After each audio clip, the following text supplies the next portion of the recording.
Well, I was thinking, Michael, if this podcast thing doesn't work out for us, I mean, we've committed to it a little bit. I was thinking, like, what's a good backup plan? How can we? I'm gonna see if I can find. Here we go. My notes for this. What's a good backup plan that we could do? And I thought, This is for fun or for industry? For fun. I don't know what the audience is, but maybe there is. It's a little bit of a weird idea.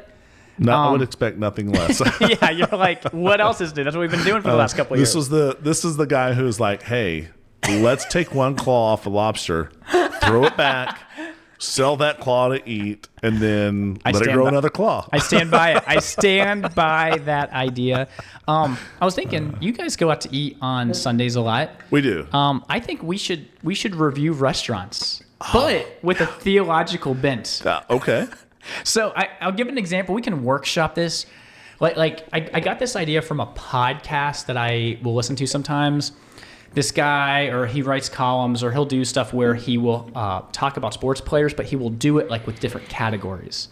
And I was like, maybe we could talk, for example, a couple weeks ago, went to Moe's. Okay. So, and I know you're familiar with Moe's, so I thought we could Welcome review. to Moe's. Welcome to Moe's. Yeah. So some categories. If we're talking about the hospitality, this exactly what I'm talking about. The fellowship factor. Is what I was. You look at a restaurant. Is it Acts 2:42? Yeah. Is it like this communal, like we love each other? Or is it like the diaspora? Is it like 1 Peter where the 12 tribes are scattered? It's tough out there. Like, this is what the people want. Good. And Welcome to Moe's is great. It is great. And their tables, they will easily slide together. Yes. So if you have a large party, which we have had, I've been there once, the Motts and the Petters, and I think maybe Trey and Kelly Hawk's family there. Not easy to accommodate all those kids and families. Right. Yeah. But Moe's did. But Moe's does. That's right. And I was thinking, you're thinking, maybe each of us think of a restaurant and we could like have pre-thought biblical puns ready and the other person can chime in too. Yeah. But I think we're on the same wavelength here. Other categories, I was thinking of Paul and, is this restaurant orderly or is it chaotic? Okay. Yeah. And not saying one's... I thought you were going to be talking about like meat sacrificed to idols with Paul. Now, does this restaurant, where do they get their proteins from? We could go in a lot of directions. I had a category about hospitality, thinking of it as the hospitality of Abraham, there, or is it not there? Moe's fits that bill. Speaking of, can I interrupt you? Yeah, please do. I have noticed maybe the past 6 months, everyone at a restaurant says, welcome in. Ooh, versus welcome, or welcome to Moe's, or welcome to Texas Roadhouse, or it's like welcome in. And that's just like a new phraseology for me. But man. Yeah, I'll pay attention for that. That might be like a little subsection. Portion size, is this a loaves and fishes situation that can feed everyone? Or is this like the manna in the wilderness where you're trying to hoard it all for yourself because you're a little bit worried? Moe's, man, there's enough for everyone. That's those right. burritos are Especially big. with all those chips. They just like... And then the chips. Yeah, that's exactly right. It's the like... chips in the salsa bar. I have gone to Moe's long enough to remember when they had really good names.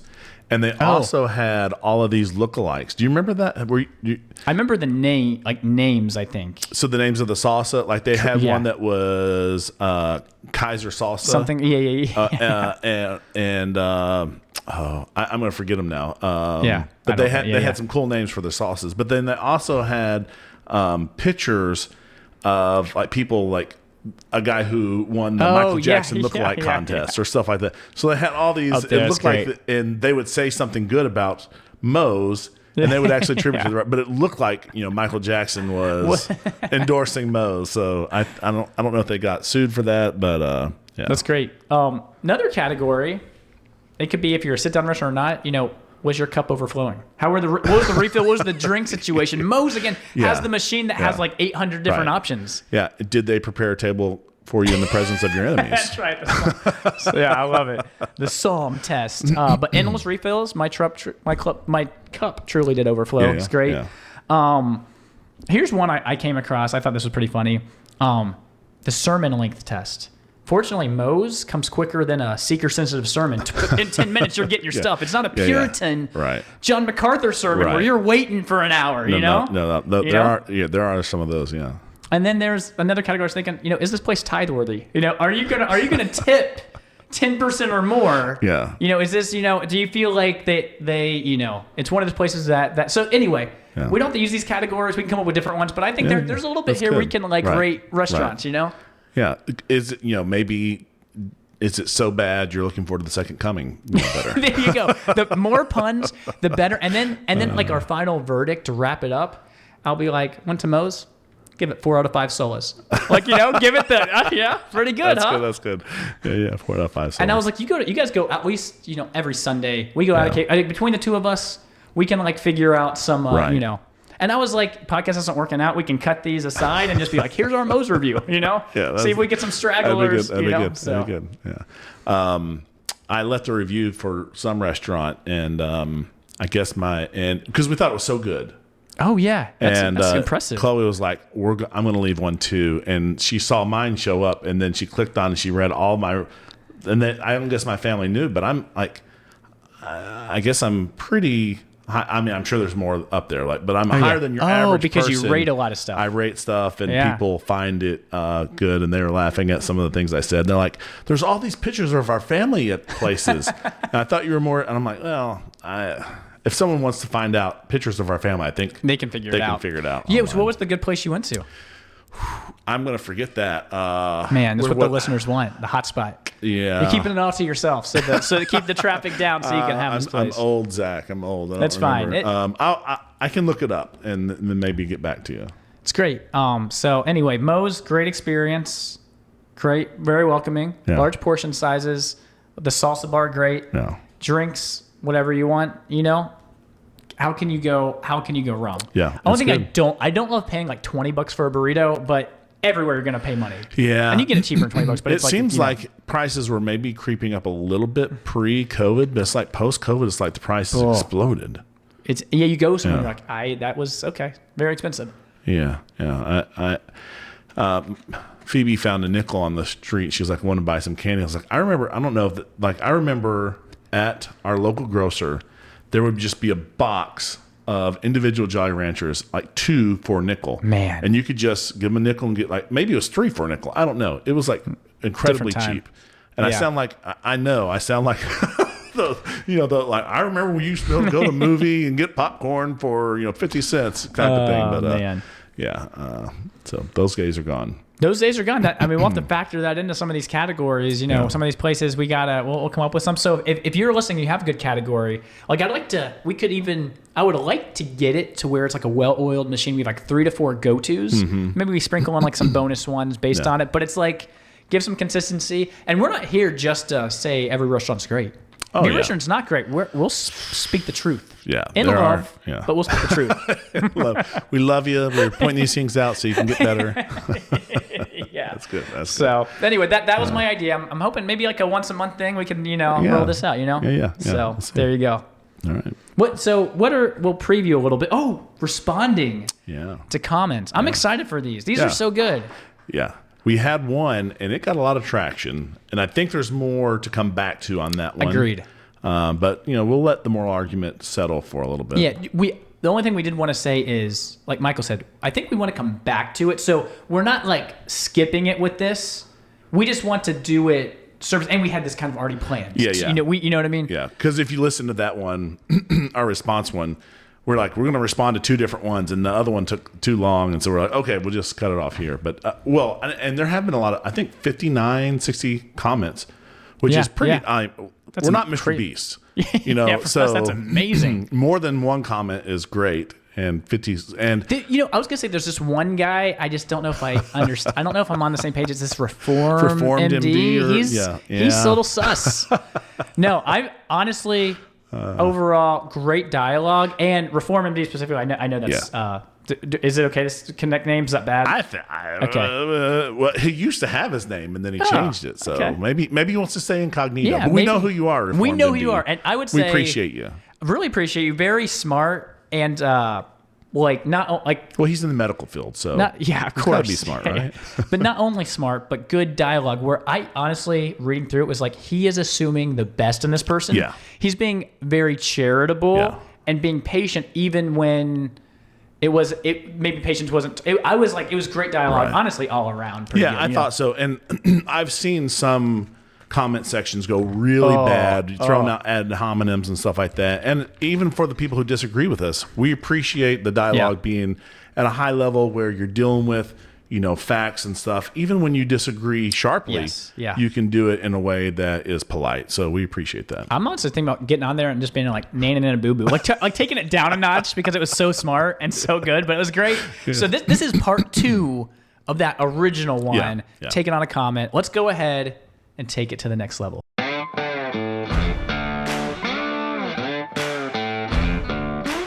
From the hearts of the Low Country in South Carolina, it's the Take 2 podcast, where we take theology to the next level.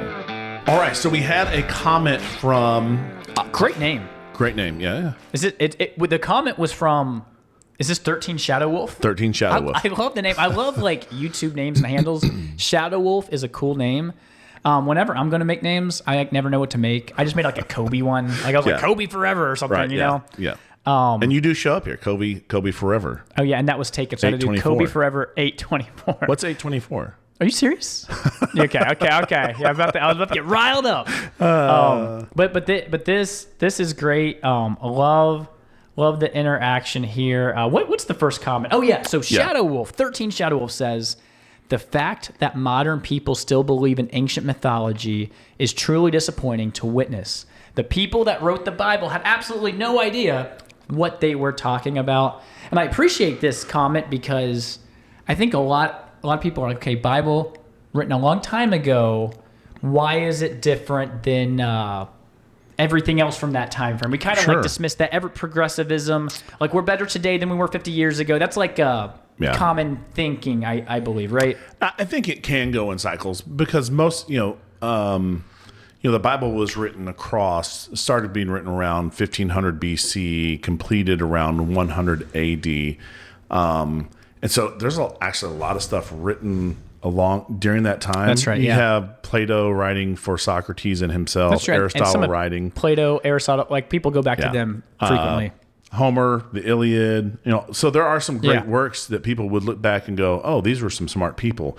So you wouldn't want to fall in the trap that just because it's a long time ago that, these are. But I like that you explained that because I think a lot of people just like default think that. Yeah. And they just think naturally, 100 years ago, we have better medical procedures where, people don't get we have antibiotics. And if you go back 200 years ago, people were dying from scarlet fever or I don't know. It's like, you're like, of course we're better. You know what I mean? And I feel like there are definitely different measures where we are better.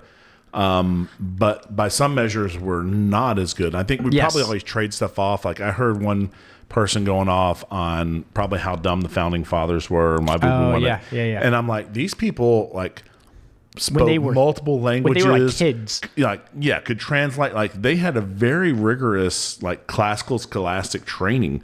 And so, could quote long passages of books and stuff. So they were very learned. I was just reading this guy, John Gill. He's like a Reformed Baptist pastor from the 1600 Puritans. And I was reading, I was getting a quote for a Sunday school I'm looking at. And he learned Greek and Hebrew when he was 9, or he learned Latin when he was 9 and Greek and Hebrew when he was 12. And it was this was he was maybe an outlier, but not really. A lot of people did this. Right. Was it John Quincy Adams that could write in 2 different languages with both his hands at the same time? Wouldn't surprise me. It's they know all this stuff, and we have more access to information, but we don't know things. You have to. We can find it maybe, but we can't. We definitely don't know this stuff cold. Right. Yeah, I think that is the case. So there was some back and forth. You asked some questions like, "Hey, could you explain that a little bit more? What do you mean by mythology?" I think I chimed in a little bit and asked, basically recommended looking more closely at this idea that Jesus is based off mythologies. And there was a little bit of back and forth. And again, it was all, even though we disagreed, I thought it was all good. So I thought maybe we could talk about the Bible itself and maybe why it is likely more trustworthy than what you might think. And so have we already? We've done a textual criticism one, but I think this is good. And I don't know if we took this exact example or approach? I think this is great to re-talk about. Yeah. So just the New Testament itself. Yeah. There are around 138, 136,000 words in there.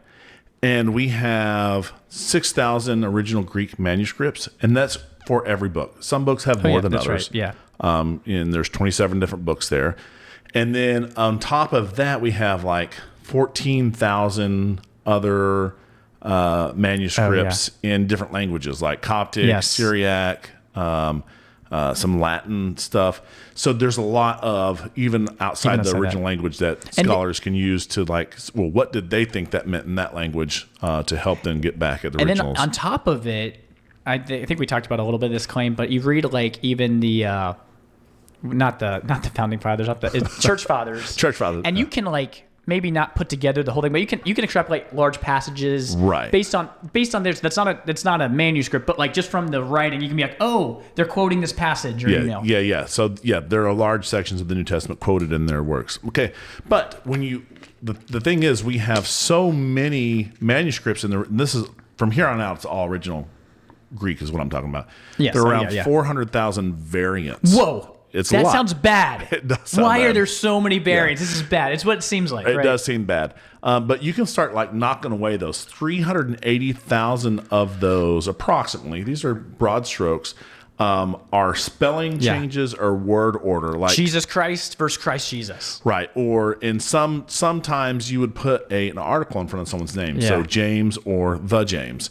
Or you just would spell someone's name slightly different. Yeah, because were there spelling standards like we have today? No. So it's like like with like big words, you might like it's acceptable to whatever. Yeah. Right. So when we're counting those, almost all of them go immediately away to like you don't even need like as long as you could read. Yeah, you can figure it out. Filter that out. Yeah. Then that leaves around 20,000 variants, and 19,000 of those are what we would call dead on arrival. You don't need any training. Because like lots of times we'll see there's actually names for this, like where a scribe will write a line twice, or he'll skip a line, or this is a singular reading. There's no other manuscript that has these 5 paragraphs. It's definitely an outlier. Like you could have added a letter and totally changed the word, right? And it's like, oh, that you didn't mean sharks. You meant he was happy or something, and you're like, okay, we can get rid of that, right? So that gets us down to 1,000 variants. Where you need training to figure out which one is the case. And of those 1,000 variants, roughly 950 of them are very easy to solve. All of the textual critics who have training basically agree on 950 of these. And so it gets down to around 50 variants where it's tough to solve. Yeah. And different people will have different opinions on it. They'll say, I think it's this because of these things, and they'll write, this academic paper putting forth why they think that variant should be read this way. And someone will say, no, I disagree. And I think the original text said X. And there's around 50 of these. And so you say 50, it's not that many compared to 400,000, but this is the Bible you're talking about. What if one of the words was, works save you, or they don't save? This seems like a pretty big, could have big implications. Right. Well, none of those 50 are in places where that's the kind of thing that's on the line. And so one of them that I like to use, because is one that gets a lot of play back and forth, Mark 1:41, we don't know for sure whether the word is originally compassion or anger. So you could read it. It's translated in NASB as compassion. Moved with compassion, Jesus reached out with his hand and touched him and said to him, I am willing, be cleansed. Well, there are some manuscripts that have moved with anger. That doesn't really make sense to us. Yeah. But actually, the more difficult readings, sometimes people like to adopt because they would say, well, you would never change compassion to anger, but you might change anger to compassion. Yeah, you might say this makes Jesus look better. Right. Let me make it a little bit softer. Right. And so, depending on which one of those words is true, it might help color the story. But both of the stories have Jesus performing a miracle and healing someone. Yeah, it doesn't change the end result. And honestly, I like that you bring up that example because that's probably like the quote-unquote worst one. Yeah. Where there's a difference between compassion and anger. It does change some things, but it doesn't change very much. A lot of the other ones, as we'll look at, are a lot more subtle, even though they are significant. Like they actually change the meaning, but not really. Yeah, like it is a different word. I think we have, I don't know, several of them here. We don't have to go through necessarily all of them. Another one, Romans 5:1, we have peace versus let us have peace. Therefore, having been justified by faith, we have peace with God through our Lord Jesus Christ, is how NASB. Some will argue because in some manuscripts it says, let us have peace with God through our Lord Jesus Christ. And that's where like a lot of these 50, that's what they are. Yeah. It's like a different way to read, but essentially it's the same. 1 Timothy 3:16, God was manifested in the flesh versus who was manifested in the flesh. So originally in the NSB it says, by common confession, great is the mystery of godliness, he who was revealed or manifested in the flesh. And so is it he or is it God? So the thought is probably maybe someone went back and made it be God manifested, where it was really just a pronoun. But those are the types of things that we're talking about. Any more of these that stick out? Well, the number, maybe it's not 666. Dude. Could be 616. Yeah. I remember when I worked at McDonald's back in high school, every now and then we'd have someone's order or come up to 666. They'd be like, I'll take an apple pie. Add an apple pie to it. But maybe they should be on the lookout for 616. Yeah. Maybe that was it.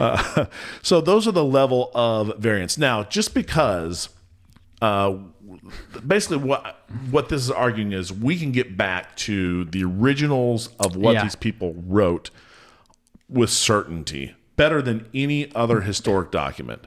Yes. If you're going to if you're going to say we don't know what they wrote for the New Testament, then you have to basically throw out all of your books from antiquity and just everything. Like we just don't really know. You have to be agnostic about all that. But just because we know what they wrote, doesn't necessarily mean they wrote truth.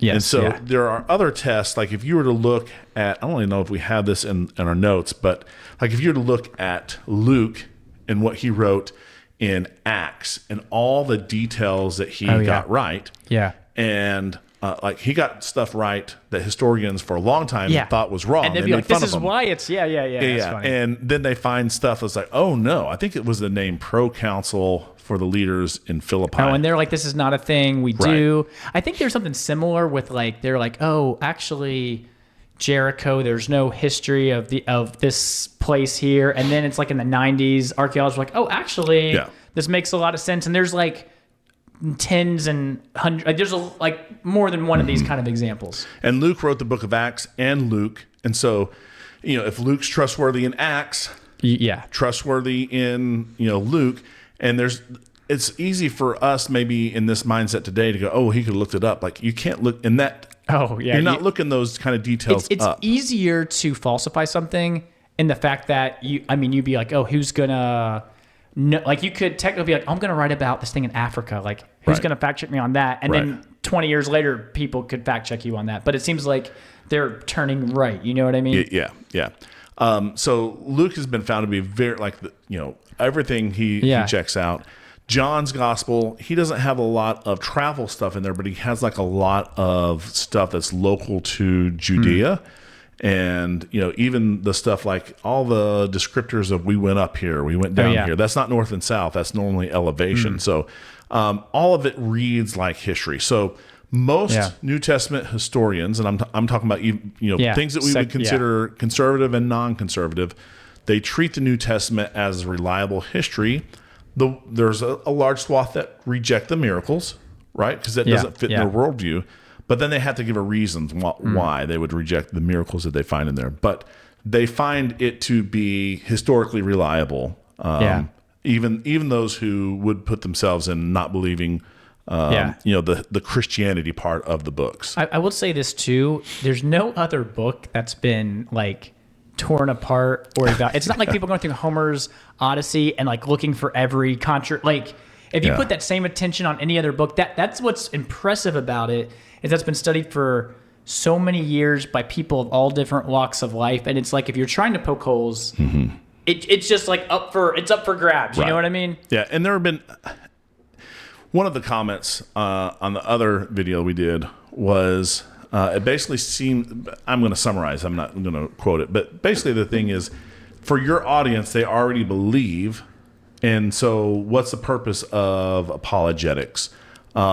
Because if you're not already in the audience, you're not going to believe it. And if you're already in the audience, then you will believe it. This was in the comment of the most recent one. And I will say that, there are Christians who have doubts, right? There are people who, maybe don't know all these facts, and they hear something, they have doubts. So it's good to, give them some rational reasons for their belief and for their faith. But there have also been a number of atheists who have sought out to poke holes in the Bible, like you're talking. Yes. And then were converted. Lee Strobel famously was one of those. J. Warner Wallace was one. There is a Muslim up in Michigan, and I can't think of his name right now, who basically he's a lawyer, and set out to prove the Bible wrong. And was converted through that process. Nabil Qureshi, he's passed on, but he and Chris Wood, Michael Wood, I can't remember the first name, but they were roommates in college, and he was, I'll just call him Mr. Wood, was a Christian. Nabil was a Muslim, and they had conversations, and he slowly is converted through these arguments. So I'm not saying that everyone who hears an apologetic argument is going to be converted, but I think that they are strong enough that they are worthy to be considered. What I would like, and 13 Shadow Wolf, thank you for this. I'm going to read this comment that they said, because I think this would help us out if we drill. Like, what I liked about the other comment section that we will maybe get to in a future, they drilled down on some more specifics, which was helpful. Yeah. He says, I used to work in a library archive. I got to look at some of the Dead Sea Scrolls and non-canonical gospel manuscripts. I've spoken directly with curators, linguists, and historical experts. The modern Bible is extremely different than the original text, and the fact that there isn't an actual method of determining which gospels are canon other than tradition is a strong indication that modern Christian beliefs are just another retelling of ancient mythology. I would like to know, which non-canonical, where are the discrepancies? And maybe later we could talk about, have we talked about the canon? Is tradition the driving factor? Are there other, maybe more objective elements? Or, that might be interesting to talk about. But I would like him to say, hey, this is what part of the Dead Sea Scrolls undercuts everything else. That would be helpful. You know what I mean? Right. Well, the Dead Sea Scrolls are not even New Testament related for the most part. They are. Right. It's They are Old Testament. It's date all these from Essenes, 250 BC to around 100 AD, the manuscripts found there. And what they do, I just gave you we spent a long time basically giving you the textual criticism argument for why the New Testament is sound. If I were to be asked to do the same thing for the Old Testament, I would go to the Dead Sea Scrolls, because what we had before that were the Masoretic texts, which dated to be around 900 AD. And so we had almost 1,000-year gap that was, and there were hardly no differences. I've even heard between Isaiah, all the Isaiah scroll specifically is literally word for word the same, which is insane. Yeah. Because to your point, it's the Dead Sea Scrolls have actually confirmed a lot. Right. So all that to say, I would like him to say this is the specifics, because that's hard to, in my mind, it confirms rather than tears apart. But I'd like to know that. Yeah. And just to kind of speak to, so the things that we reject, we reject the Apocrypha as scripture. Mm-hmm. We don't reject it as historical books. Right. It's an historical book. We reject it as scripture because, for several reasons, the Jews treated it differently. None of the apostles or Jesus referred to it or quoted from it. And there's some things in there that contradict what the apostles and Jesus taught. So for those reasons, we're hey, good history. Maybe it's worth reading just to understand, but we don't put it in the category of scripture. And then there are some gospels, like the Gospel of Thomas, that came out way later. Yeah. We're talking about the end of the 100s, beginning of the 200s, and the style is completely if you read the Gospel of Thomas, anyone could tell. It's not. It's not Matthew. Right. It's not Matthew. I want to pull some Gospel of Thomas. I'm 99% sure Jesus was a lot of this. He's a kid. And he does he plays tricks on people with his miracles. It's kind of funny. It's a Dennis the Menace kind of guy. There's some chicken or something that he raises from the dead in there.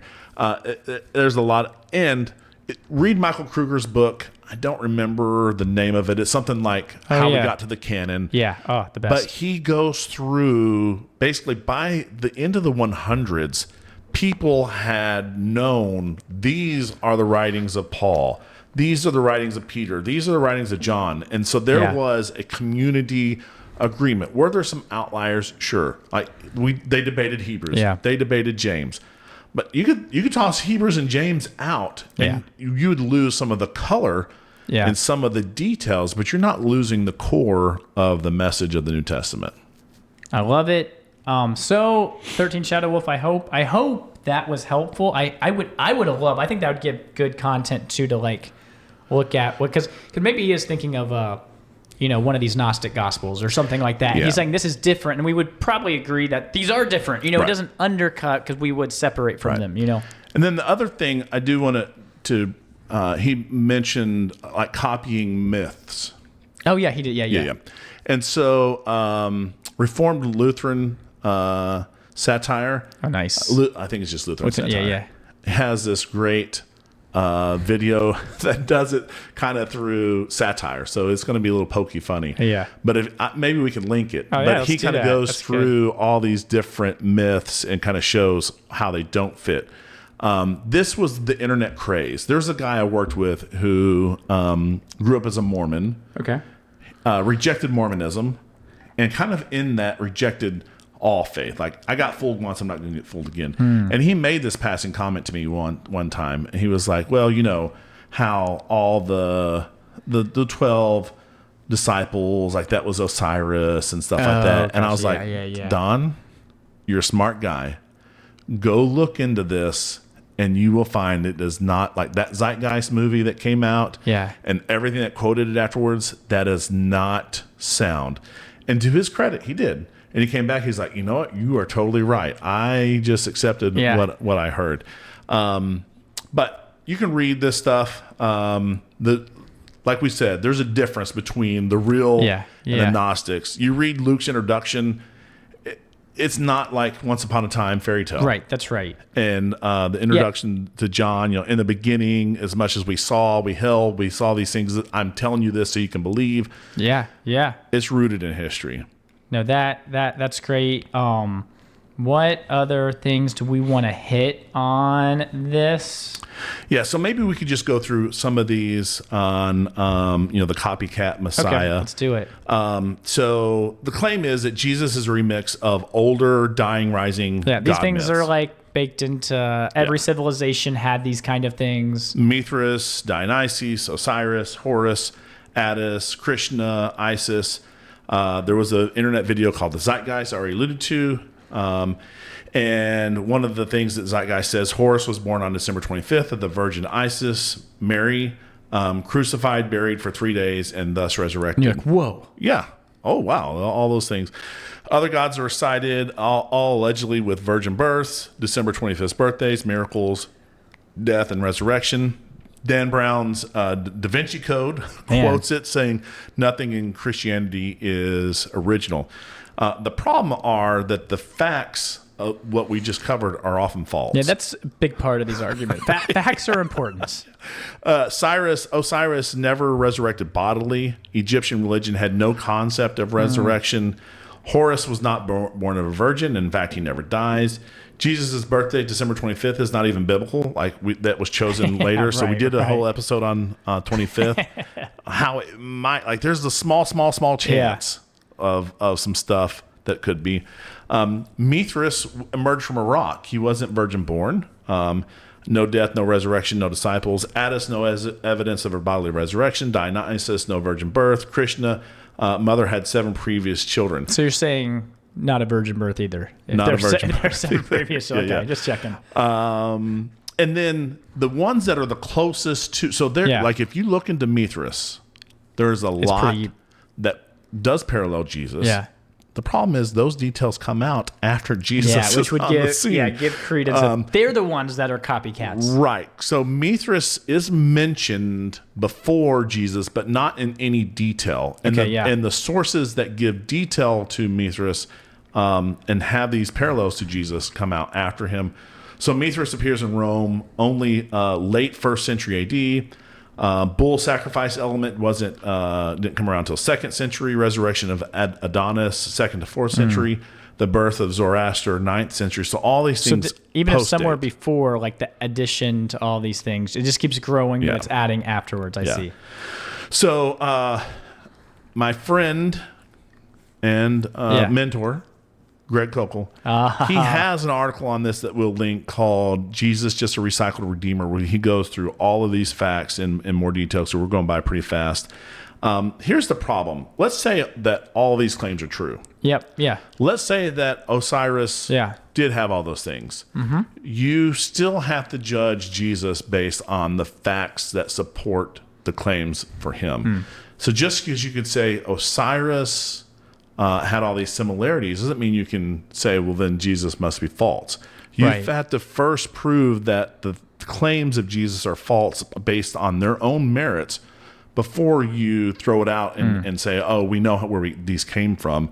They came because they're a copy of this. And there's a lot of evidence. I mean, even if you don't believe resurrection, that kind of thing, that historically Jesus existed as a real man at a real time in a real place. Like, there are records pointing to that. Yeah. That we would use for anyone else. I went to find it, and someone took the YouTube down. Oh. But there is Bart Ehrman, who wrote all these books about the Bible. Yeah. And Bart Ehrman's not a believer. But someone said something in one of his conferences, like, why do people even believe that Jesus ever existed? And he takes him to task. Oh yeah, and says, if anyone of antiquity existed, he was the guy. Like we can't Jesus. say anyone else did. Like you there's no evidence as much as there is for Jesus. There's this book written in the late 1800s. Okay. Called the Titan. Okay. And it's about this boat that is supposedly unsinkable. Yeah. And it hits an iceberg and sinks, right? And you're like, that sounds like something. You could not in 1915 say, I don't believe the Titanic was true, because all that was just based on this book that was written 20, 30 years earlier. Like, it's an amazing coincidence, but you'd have to judge the Titanic on its own merits. Are the eyewitnesses believable? Do we have evidence? All those things.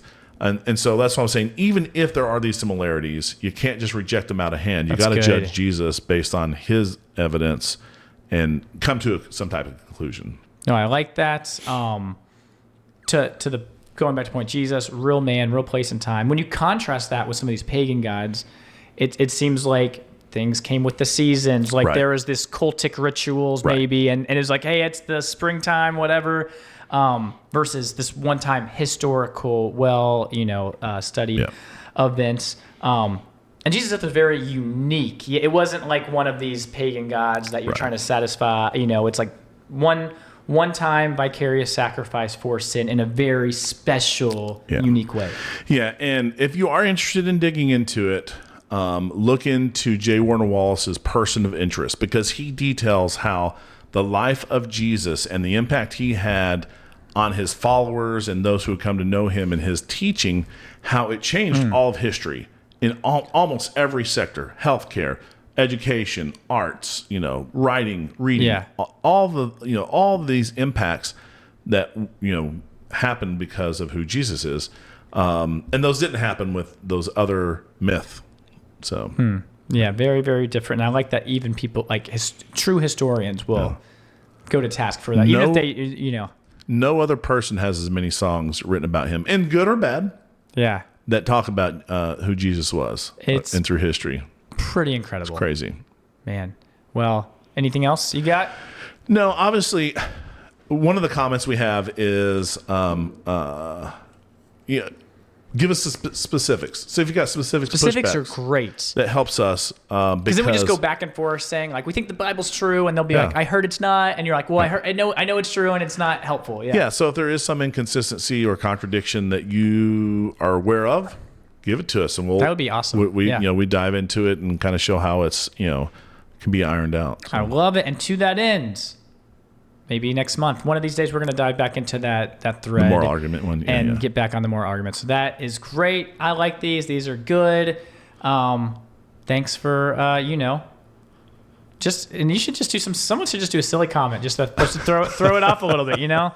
But make us go down a rabbit hole or something. Yeah, but anyway, I think that is good for this episode. That's our take. Thanks for listening to Take 2.